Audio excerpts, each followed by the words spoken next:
You are born with hands that know their own strength before you know your own name. The midwife feels it in your grip, fingers that wrap around hers with a certainty that unsettles her. Outside, the night air carries the scent of olive groves and the distant murmur of a world that doesn't yet know what it has gained or what it will lose. Your mother, Alcmena, traces your features with tired fingertips. Her breath comes in soft waves against your skin, each exhale carrying the weight of secrets she cannot speak.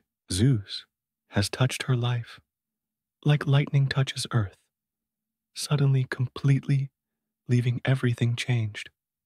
But you are warm and real beneath her hands, and that is enough for now. The room smells of cedar and burning oil. Shadows dance across walls that have witnessed generations of births, but yours feels different. The air itself seems to listen. When you sleep, it is with the deep, untroubled rest of someone who does not yet know that peace is something you must fight to keep.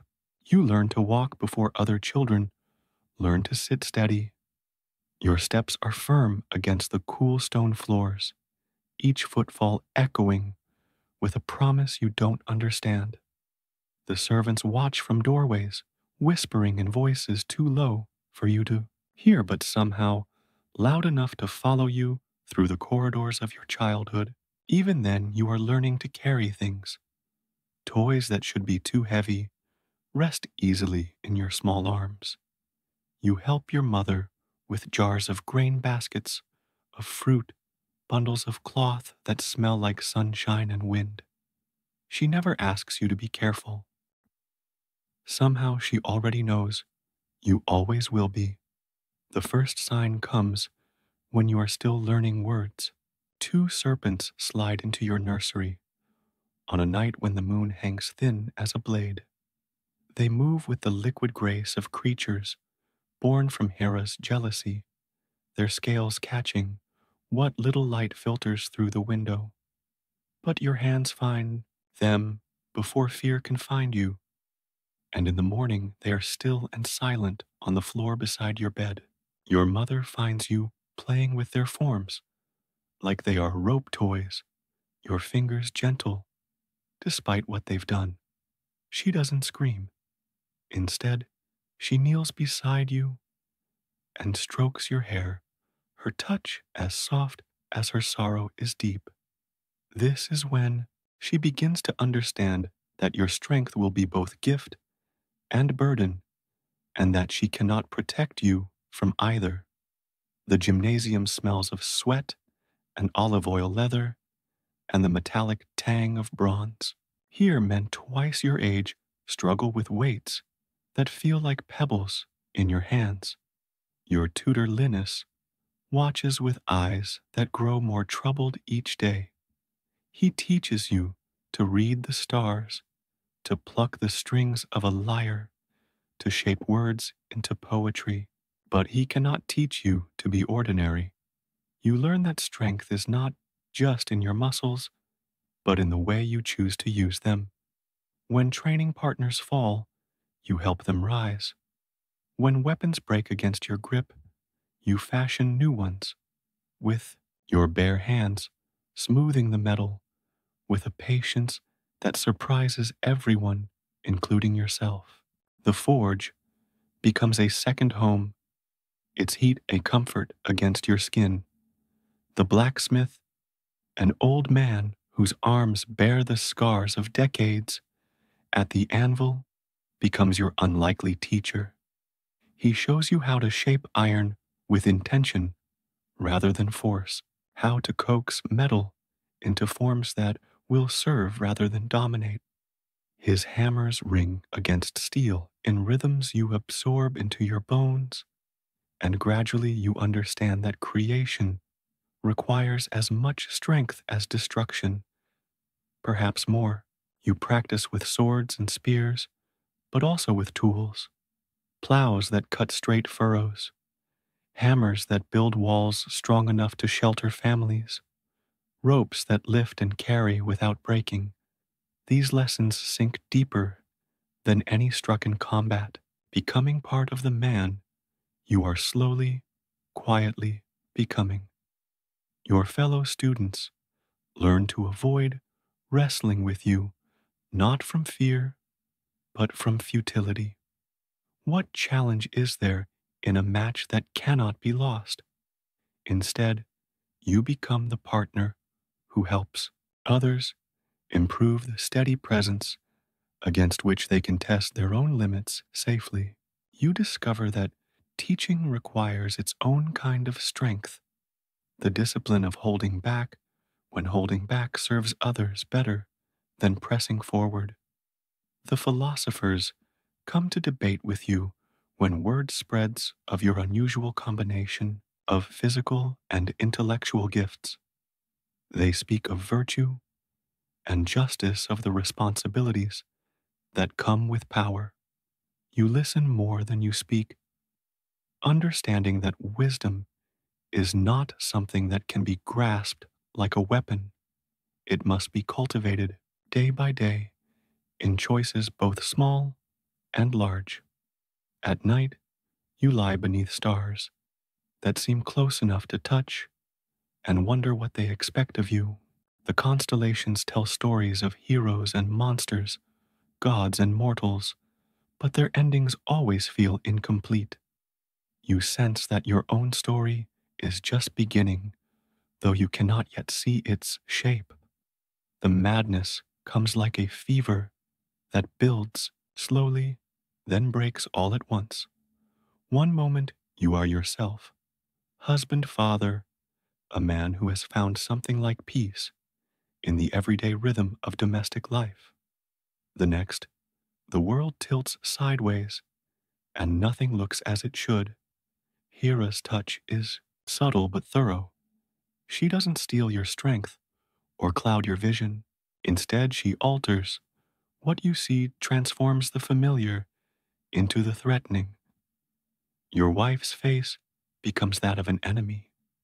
Your children's laughter sounds like mockery.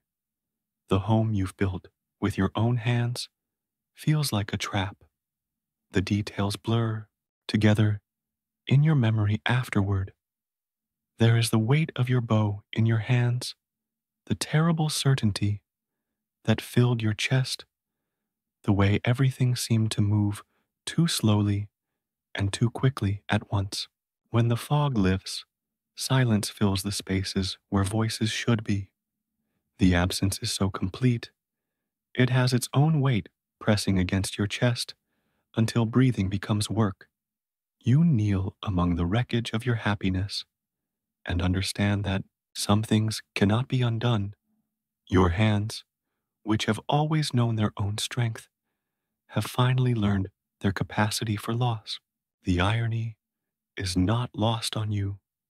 All your power, and you could not protect the ones who mattered most from yourself. The servants find you there when dawn comes, still kneeling, your eyes fixed on something no one else can see. They approach carefully, as they might approach a wounded animal, but you pose no threat now. The rage has burned itself out, leaving only ash and the terrible clarity of aftermath. Alcmena comes when they send for her. She doesn't speak, doesn't ask questions that have no bearable answers. Instead, she sits beside you in the rubble of your life and waits. Her presence is the only thing that keeps you anchored to the world, the only proof that love can survive even the worst betrayals of trust. You discover that guilt has its own geography. It settles in your chest like a stone, heavy and immovable. It changes the way you walk, the way you sleep, the way you see your own reflection.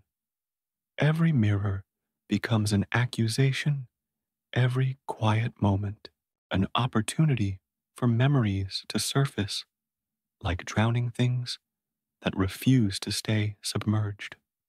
The oracle at Delphi speaks in riddles, as oracles do, but her meaning is clear enough.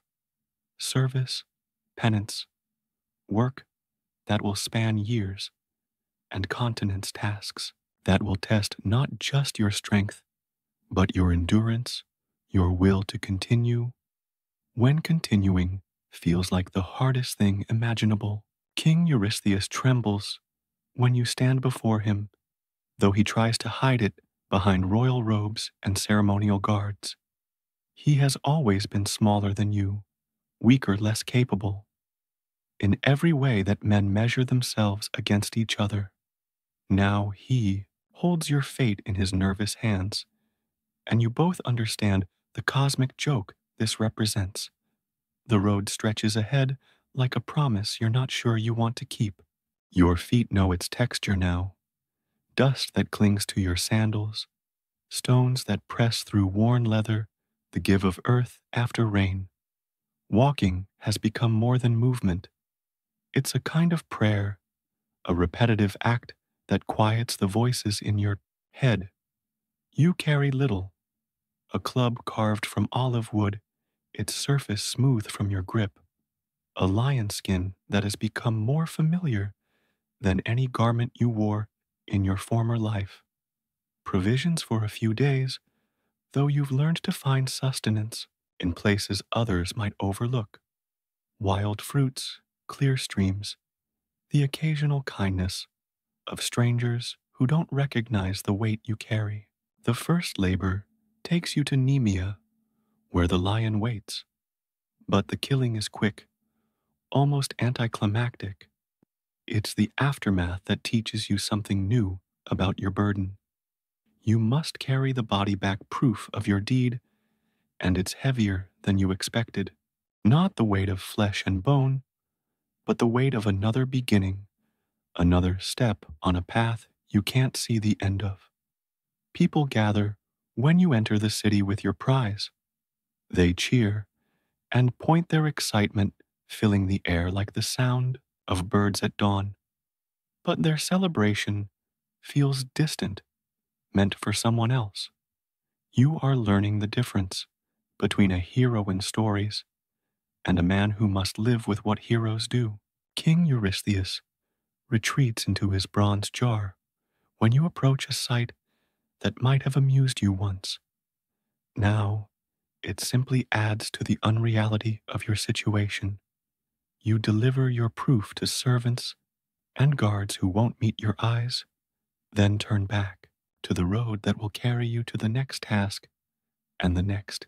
The pattern establishes itself: departure, journey, task, return, departure again. Each cycle is a small death and rebirth, a shedding of whatever comfort you might have gathered in rest. You begin to understand that the labors are not just about the monsters you face, but about the person you become in facing them. Sleep comes in different places now: cave floors that cradle your body like stone beds, forest clearings where you wake covered in dew and surrounded by the cautious approach of wildlife, shorelines where waves count the hours until dawn. You discover that rest doesn't require comfort, only the absence of immediate danger. Your dreams, when they come, are populated by faces you can no longer touch. They don't accuse you that mercy at least has been granted. Instead, they simply exist in that space, behind your eyelids, reminders of what normal life looked like before you understood that normal was never really an option for someone like you. The marsh outside Lerna stretches away from your feet like a wet breathing thing. Here, patience becomes your most important tool. The hydra lives in the dark water, where reeds whisper secrets to each other, and the air tastes of mud and ancient things. But hunting it is less about courage than about understanding that some battles require strategies you haven't learned yet. You spend days watching from the edges, noting patterns. When it emerges to feed, how it moves through water that would swallow a normal man.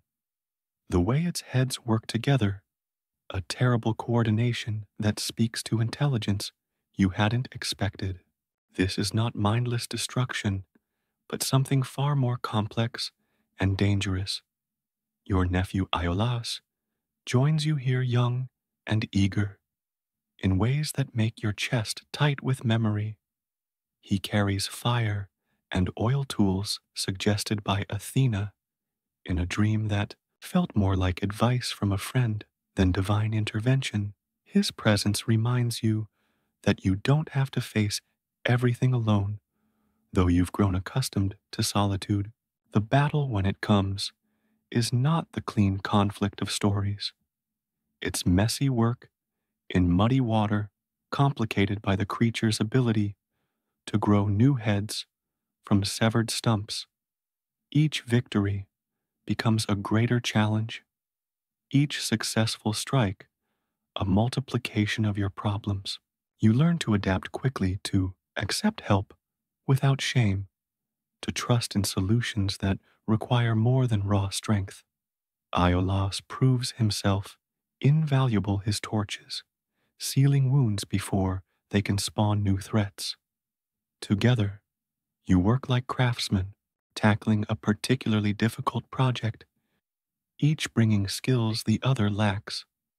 The partnership feels natural in ways that surprise you, cooperation flowing as easily as water.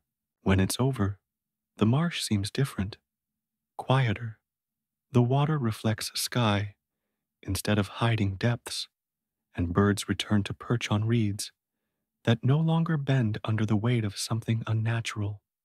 You've given this place back to itself, and for the first time since beginning this path, the work feels like something more than penance.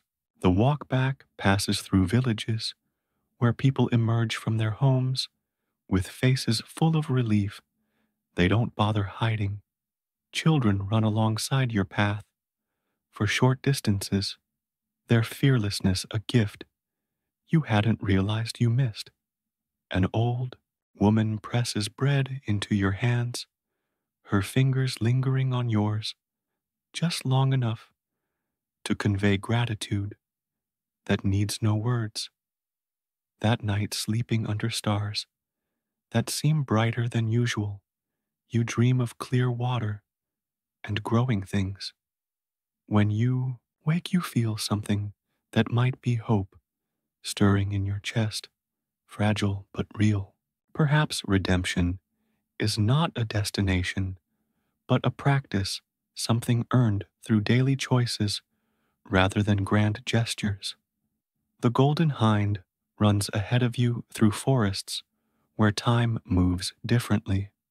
She is impossibly fast, but never out of sight, always just close enough to remind you that this chase is not about catching, but about following. For a full year, you track her across continents, learning her rhythms as intimately as your own heartbeat. This labor teaches you things the others couldn't. How to move quietly through underbrush without disturbing the creatures that live there. How to read weather in the behavior of birds, the way leaves turn their faces to or away from coming storms. How to find shelter that doesn't intrude on the natural order of places you pass through. You eat what the forest provides, berries that stain your fingers, purple nuts that require patience to crack, wild greens that taste of earth and rain. Your body grows lean, but not weak, adapted to this new way of living that depends more on observation than action. The hind's endurance becomes yours, her grace something you slowly, unconsciously absorb. In spring, you follow her through meadows where flowers bloom in patterns too perfect to be accidental. She pauses sometimes to graze, and during these moments, you rest too, learning to be still in ways that don't feel like waiting. The world reveals itself differently when you're not moving through it, but existing within it, part of its breathing, rather than separate from it. Summer brings different challenges: heat that shimmers off rocks and makes water precious, thunderstorms that turn paths into rivers and force you to shelter in caves that smell of bat wings and deep earth.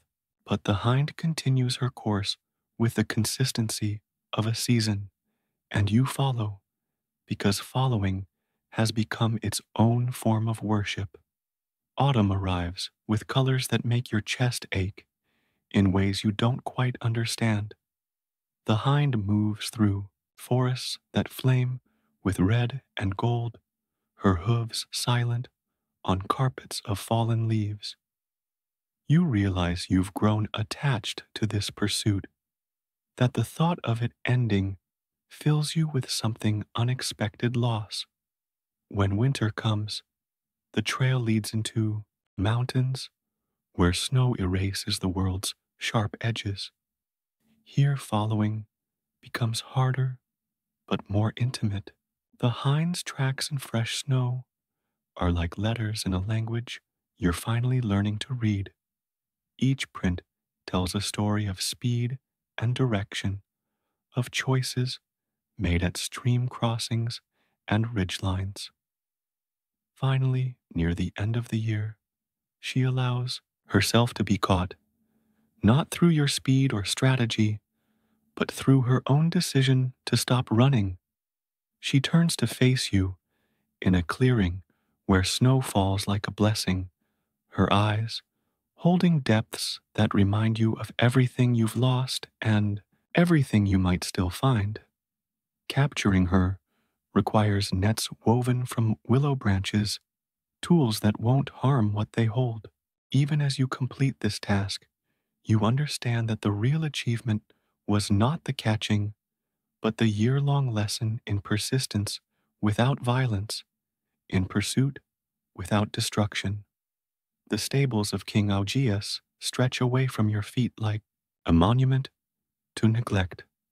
30 years of accumulated waste have created their own geography here, hills and valleys of manure that house ecosystems you would rather not examine too closely.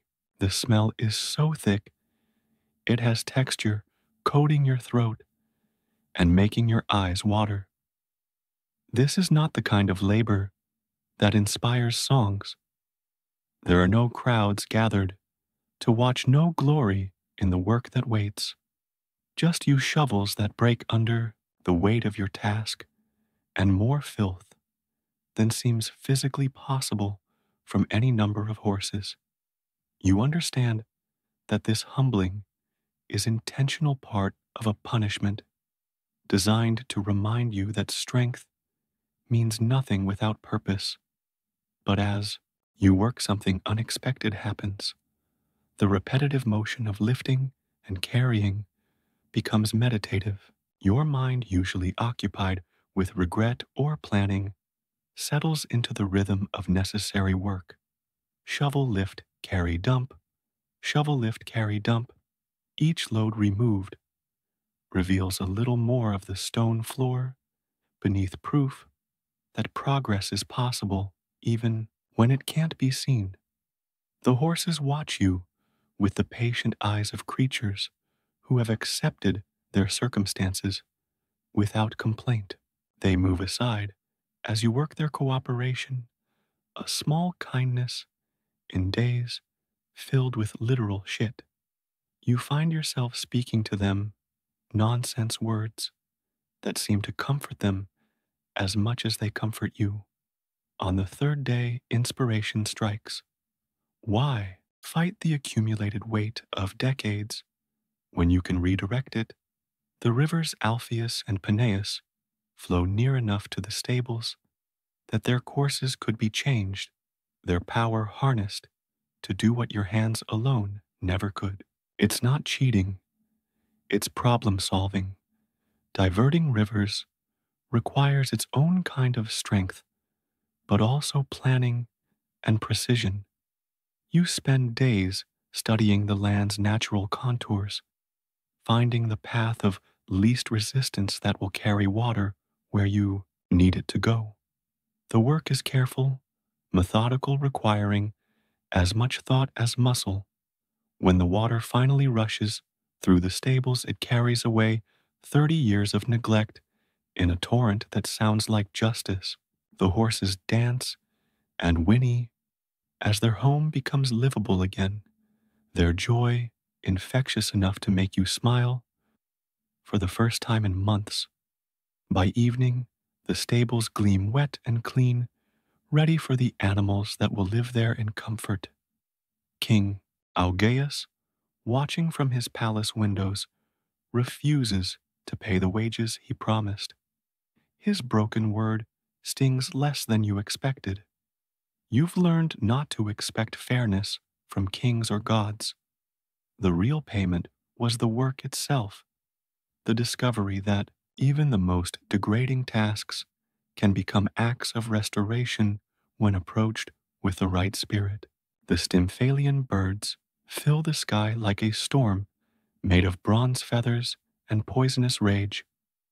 They have claimed the lake and the forests around it, their droppings toxic enough to kill anything that grows beneath their roosts.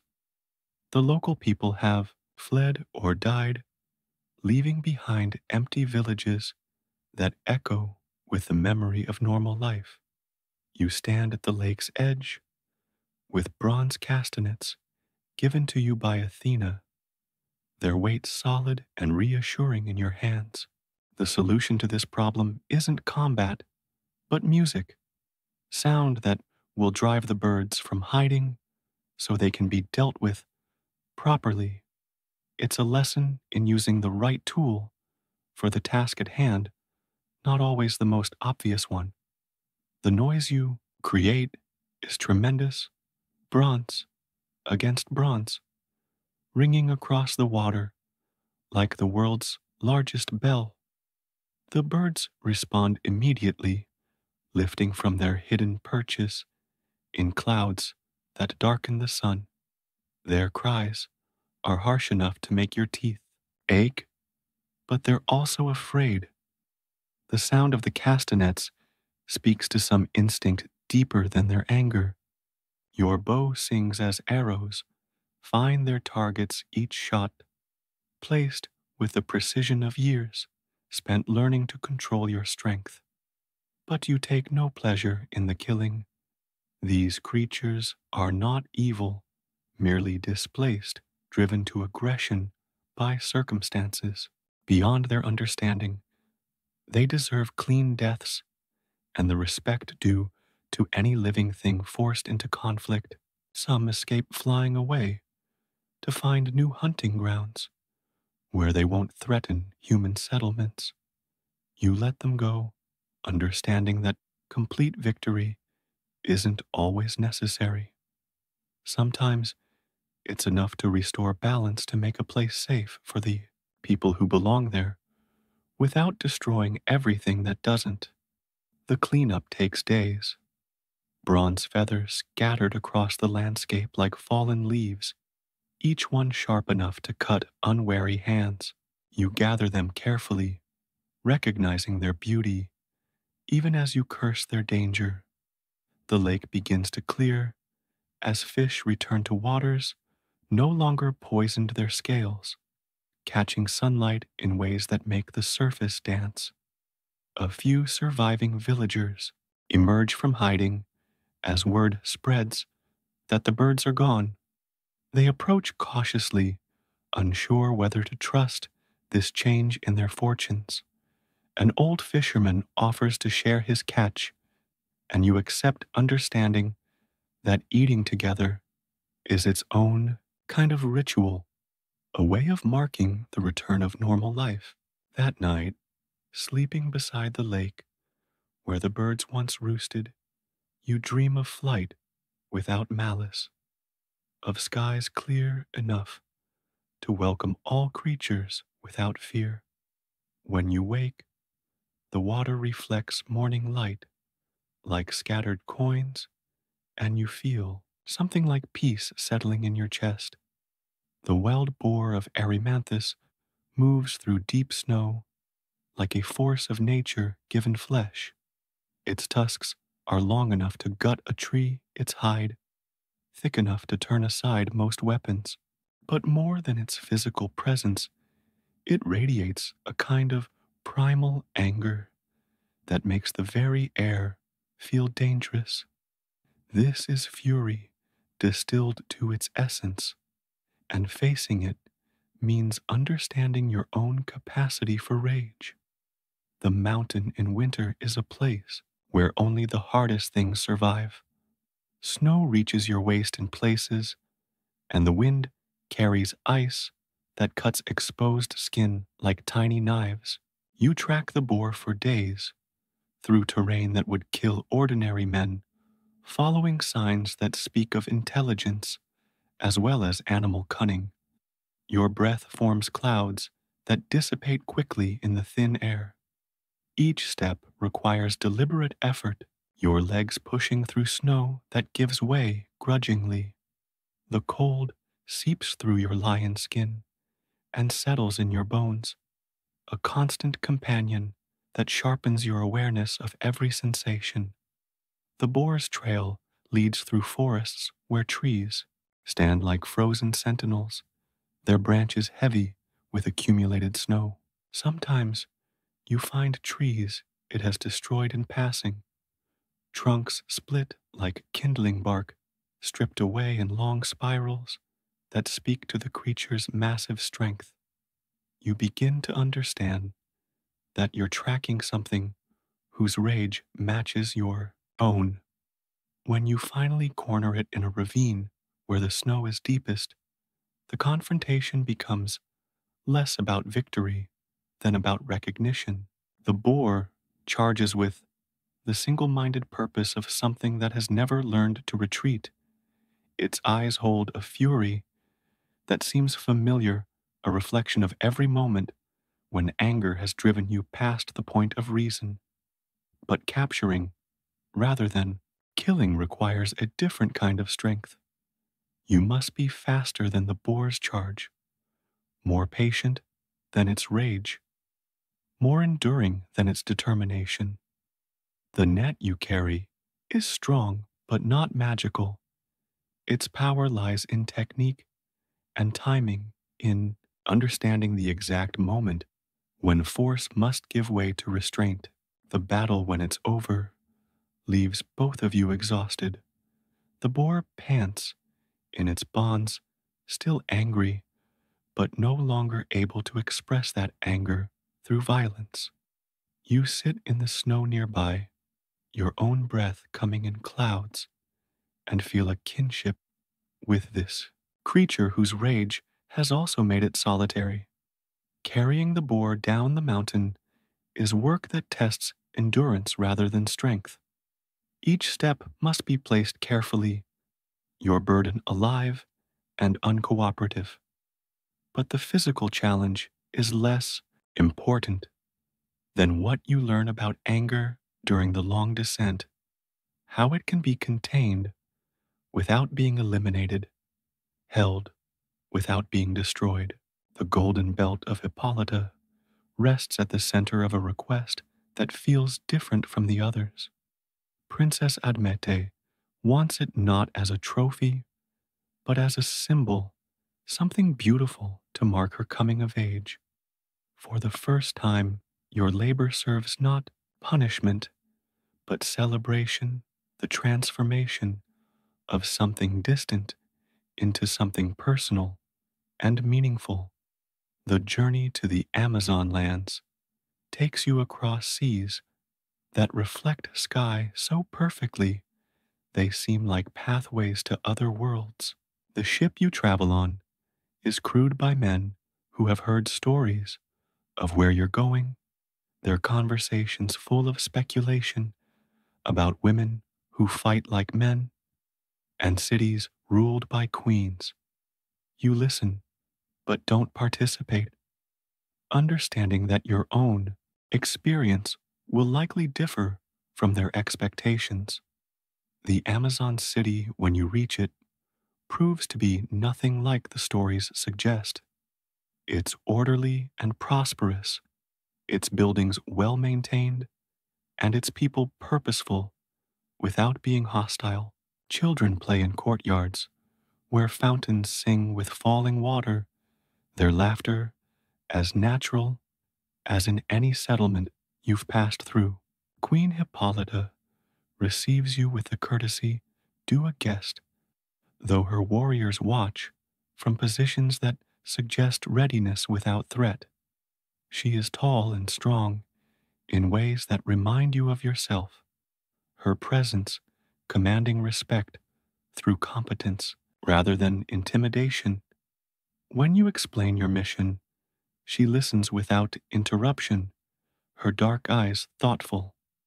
The belt she wears is indeed beautiful, worked gold that catches light and throws it back in patterns that shift with each movement. But more than its appearance, it clearly represents something important: authority earned through leadership, the right to make decisions that affect others' lives. You understand why Admete wants it and why giving it up would be a significant sacrifice. To your surprise, Hippolyta agrees to your request, not because she fears your strength or wants to avoid conflict, but because she understands the importance of symbols in marking transitions. She removes the belt with steady hands and places it in yours, her fingertips brushing your palms in a contact that feels like blessing. But Hera, always watching, stirs trouble among the Amazon warriors. Rumors spread that you've come to kidnap their queen, that your peaceful approach is merely strategy. The situation deteriorates quickly, forcing you into a conflict you neither wanted nor started. Steel rings against steel, as women, who should have been allies, become enemies through the poison of divine meddling. The battle that follows feels like failure even in victory. Good warriors die for reasons they don't understand, and you escape with your prize knowing that its cost was far higher than it should have been.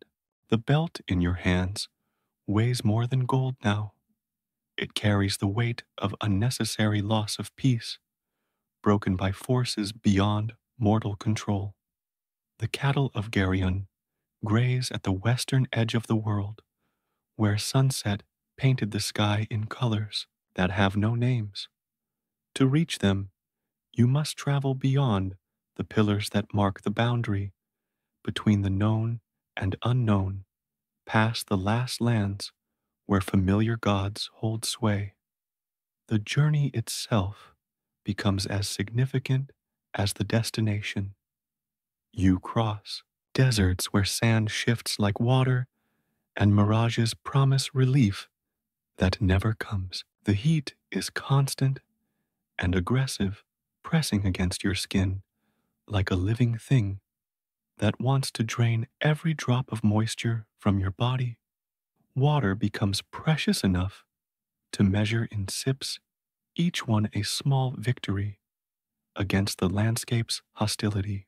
The pillars you place at the narrow strait are meant to be permanent markers, stones large enough to last until the world itself grows old. Lifting them into position requires every ounce of your strength, but also careful balance and planning. They must be placed precisely aligned with astronomical markers that will guide future travelers. On the far side of the strait, the world feels different. The air tastes of salt and possibilities, and the light seems to come from directions that don't quite match the sun's position. You're walking in places where stories haven't been written yet, where your footprints might be the first left by human feet. Helios, the sun god, observes your progress with interest rather than hostility. When you ask to borrow his golden bowl to cross the ocean stream that surrounds the world, he agrees with the casual generosity of one immortal to another. The bowl is warm to the touch and moves through water with the smooth certainty of something that belongs in the sky. Geryon himself proves to be less monster than curiosity, a man with three bodies joined at the waist, each possessing its own personality and voice. His deaths, when they come, feel like endings to three separate stories, each life distinct and valuable. You find yourself mourning creatures you were sent to kill, understanding that even necessary actions can carry the weight of genuine loss. The cattle are ordinary animals, remarkable only for their perfect condition and the distance you must drive them to complete your task. The return journey becomes an exercise in patience and persistence, moving at the pace of creatures who have no understanding of urgency or destination. Crossing back into familiar lands feels like returning from a dream where the rules were different. The pillars you erected stand solid and permanent, marking a boundary between what was and what might be. Ships that pass through the strait will know that someone went before them, that the unknown can be faced and survived. Atlas stands where he has always stood, at the place where earth meets sky, and the weight of everything rests on shoulders broad enough to bear it. His face has been carved by eons of strain into something beyond human expression, marked by a patience that makes your own struggles feel momentary. When you approach his eyes, hold recognition but no surprise. He has been expecting you. The arrangement you propose is temporary but necessary. You will take his burden while he retrieves the golden apples from his daughters, the Hesperides, who tend their garden at the world's end. It's a simple exchange of labors, one impossible task traded for another, both requiring strength of different kinds. When Atlas steps away and the sky settles onto your shoulders, you understand immediately why his face bears the marks it does. This is not just weight, but responsibility given form, the literal pressure of everything that exists pressing down with relentless consistency. Your legs adjust to carry what they must, your spine aligning itself to support what cannot be dropped. Time moves differently when you're holding up the world. Minutes stretch into hours, hours compress into heartbeats. Your muscles learn new definitions of endurance, finding strength in places you didn't know existed. The sky is not heavy in the way that stone is heavy. It's heavy in the way that commitment is heavy, requiring not just physical power, but the will to continue, regardless of discomfort. You begin to understand why Atlas hasn't simply walked away. It's not divine punishment that keeps him here, but necessity. Someone must hold this position, must stand at the intersection of earth and heaven, and maintain the balance that allows everything else to exist. The role chooses its occupant as much as the occupant accepts the role. The Hesperides sing while they work their voices, carrying across distances that shouldn't allow sound to travel. Their songs speak of gardens that bloom eternally, of fruit that grants not immortality, but perfect moments of beauty preserved against the entropy that claims everything else. You find yourself humming along your voice, joining theirs in harmonies that ease the weight on your shoulders. When Atlas returns with the apples, his expression has changed. He speaks of places beyond the Garden of Daughters, who remember his voice, but not his face, of conversations that span centuries and dreams that outlast civilizations.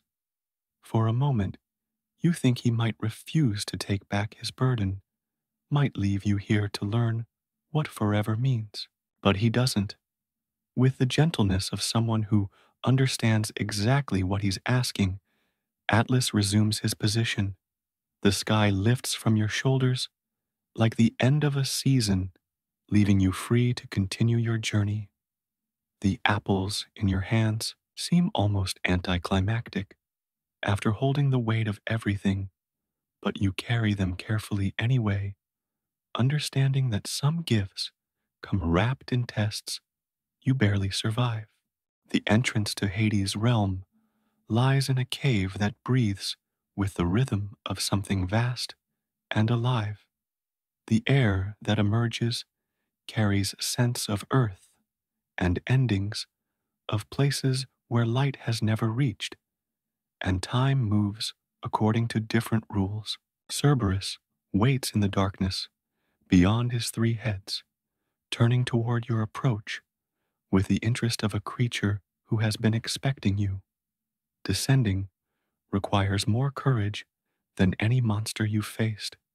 Each step takes you further from the world you understand deeper into realms governed by laws that favor the dead over the living. The path winds downward through caverns that echo with sounds you can't identify, past rivers that flow in directions that defy mapping. Hades receives you with the courtesy of a host who rarely entertains guests, but understands the obligations of hospitality. His realm is not the place of torment described in stories, but something more complex, a bureaucracy of endings where the dead are sorted and assigned according to principles that encompass more than simple justice. Persephone sits beside him, her presence bringing warmth to chambers that have never known sunlight. She speaks of seasons and cycles, of the necessity of death in making life precious, of the comfort that comes from knowing that endings are not erasures, but transformations. Her wisdom carries the weight of someone who has learned to find beauty in winter. The task they set for you is simple in description, but complex in execution. Bring Cerberus to the upper world without using weapons or tools, proving that strength can subdue without destroying. The great hound watches your approach with eyes that reflect intelligence far beyond animal instinct, his three minds working together to evaluate this unprecedented situation. Wrestling Cerberus becomes less about overpowering than about understanding. Each head has its own personality, its own way of responding to pressure and persuasion. You must learn to work with their differences rather than against them, finding the balance point where submission becomes cooperation rather than defeat. When the struggle ends, all four of you are exhausted. Cerberus allows himself to be led, but not dragged, maintaining dignity even in surrender. The ascent to the upper world takes hours, each step requiring negotiation between your determination and his reluctance. But you emerge together into sunlight that makes you both blink and appreciate the gift of sight. Eurystheus, confronted with proof of your success, makes the mistake of looking directly into Cerberus's eyes. The terror that seizes him is immediate and complete, reducing him to a trembling figure who can barely give the order for you to return the creature to its proper home. You comply willingly, understanding that some beings belong in specific places, and that displacing them even temporarily carries costs for everyone involved. The years after the labors pass like water through cupped hands, precious impossible, to hold measured in moments rather than accomplishments. You find yourself changed by the work not just in body, but in the understanding of what strength means when applied to problems that can't be solved by force alone. You marry again because hope persists, even in hearts that have known profound loss. Deianira brings laughter back into your life, her presence a reminder that joy doesn't require innocence, that love can grow in soil enriched by grief. The days you spend together are ordinary in the best possible way. Conversations over meals, shared work in gardens, the simple pleasure of sleeping beside someone who chooses to trust your gentleness. But the shadow of your nature follows you even into happiness. The centaur Nessus attacks as you're traveling together, his assault on Deianira triggering a response you can't control. Your arrow finds its mark before thought can intervene, and as he dies, he offers his blood as a love potion that will ensure your faithfulness. Deianira takes it, not knowing it's poison disguised as gift. The robe she weaves for you is beautiful, fabric the color of sunset threads that catch light and hold it. When you put it on, it fits perfectly, the cloth soft against your skin. But the centaur's blood begins its work, immediately binding the garment to your flesh with bonds that grow tighter with each moment, pain that builds like fire, fed by wind. You climb to the highest peak you can find, understanding that this is how your story ends, not in battle or triumph, but in agony that can't be fought or overcome through strength. The pyre you build is simple, but sufficient wood, arranged with the care of someone who has learned that even endings deserve attention to detail. The flames, when they come, are merciful. They consume the pain along with everything else transforming, suffering into light that rises toward stars. You've spent your life learning to read. The smoke carries prayers you didn't know you'd been holding, hopes released like birds returning to flight after long captivity. Zeus watches from Olympus with the complicated love of a father who recognizes his own failures in his child's fate. The lightning that strikes your pyre is not destruction, but translation, a change from one kind of existence to another. When the fire dies, what remains is not ash, but absence filled with possibility. The constellation that bears your name rises each night 12 labors, traced in starlight across the sky. Children who will never know your story personally can still follow the pattern of your struggles, finding navigation in the record of a man who learned that true strength lies not in never falling, but in rising each time falling seems impossible. Somewhere between earth and heaven, you rest as you never could in life, not the sleep of exhaustion, but the peace of work completed, of debts paid, and burdens finally gently set down. The weight of the world passes to other shoulders now, as it always has, as it always will.